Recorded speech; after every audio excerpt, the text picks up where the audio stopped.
and I've not used it for dissolving the fillers. I don't know if somebody has, but I know people are doing it all the time. My only problem with that is I have seen a very severe allergic reaction with hyaluronidase once, and since then I've not used it.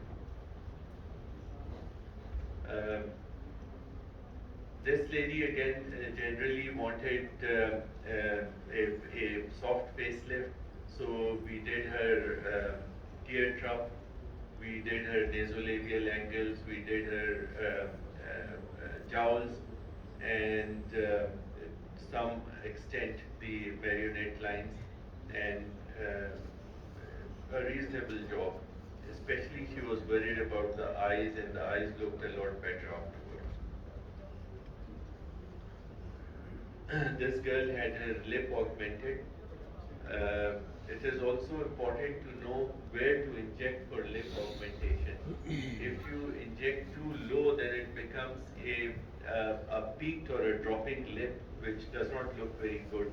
So one has to go in at the vermilion border and inject most of the stuff at the vermilion border to give it a good pouting effect.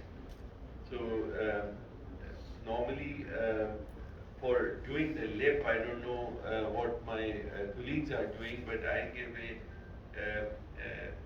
local anesthetic injection to block the infraorbital nerve and the submental nerve if I'm doing the lower lip as well.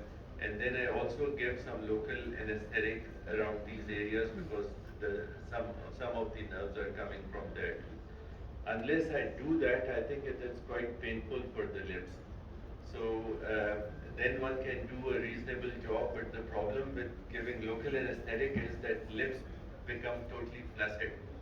So you calculate the amount that you need to give, you give an injection, and you also give them the option to have a top-up procedure a week later when everything has settled down. Thank you. I think